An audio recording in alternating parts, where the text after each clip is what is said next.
Today we will continue with the ABCs of science for the letter J. Let's talk about jet lag. The world is getting back to somewhat of a normal state and travel is on the rise. Let's find out what is happening to our bodies when we cross the different time zones and what are some ways we can avoid it. Now, jet lag is a feeling of extreme tiredness as well as other physical effects that can occur after shifting between time zones. This can affect us not only physically but mentally and emotionally as well. Sometimes it will kick in during your vacation or business trip, and sometimes it doesn't kick in until after. And that actually has to do with which way you are traveling. But we will talk more about that in a moment. Either way, it can have disastrous consequences on your body and your life. Fortunately, these effects usually are only temporary, and you can even speed up the recovery process with some of these tips. Actually, before we get into what to do, let's understand what jet lag does to our bodies. You see, our bodies have a master clock that tells us when to wake up, when to sleep, and even when to eat. And this is known as our circadian rhythms.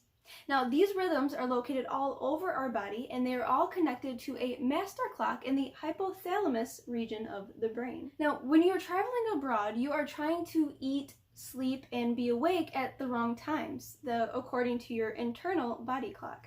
Times when your body is not really ready to handle these activities. And this creates a conflict between your mind and your body. Your body wants to be asleep while you want to be active and out touring the city or presenting to your clients. And vice versa. Your body is ready to be awake for the day, so it won't let you sleep at night. Other than just sleep deprivation and daytime fatigue, you may also experience indigestion. Your body isn't used to digesting foods at a time that it is typically sleeping.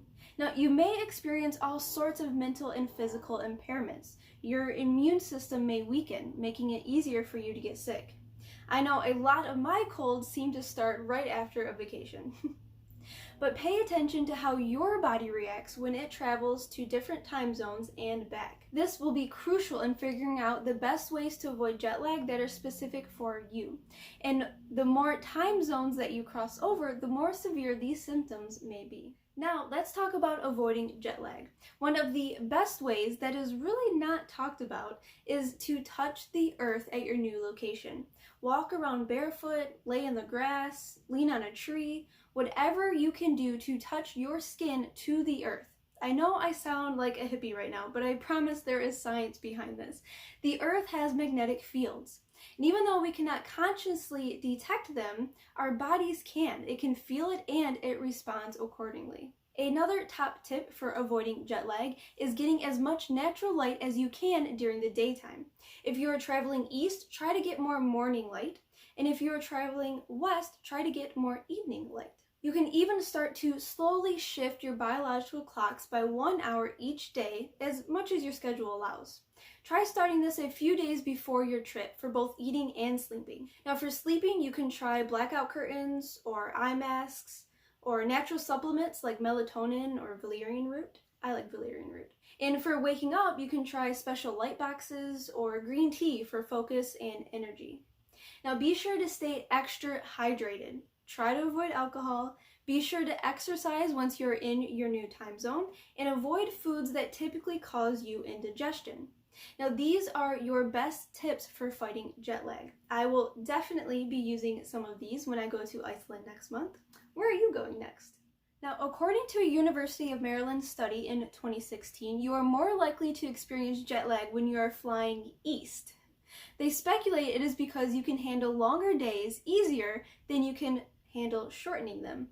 Seems strange, but when I think back to previous trips, it makes sense. When I went to China, I didn't sleep at all for the first 4 days, and I didn't even have time to feel tired. But I crashed so hard as soon as I got home. And conversely, when I went to Alaska, we traveled west, and we went to bed and woke up way too early for that time zone.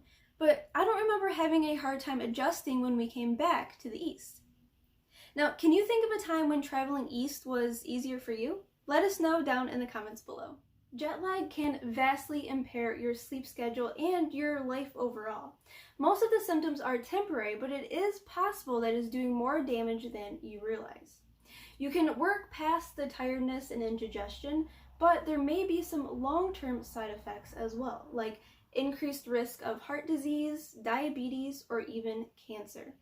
Remember, jet lag can suppress your immune system, so you're more likely to get sick. And it only gets worse as you get older. So start avoiding it now with the tips that we just discussed. If you liked this video, feel free to give it a thumbs up, feel free to subscribe, and share it with somebody that you know that could use this information. And if you're feeling extra supportive, you can visit our Patreon page and sign up for some extra goodies. The information is down in the description below, and until next time, bye!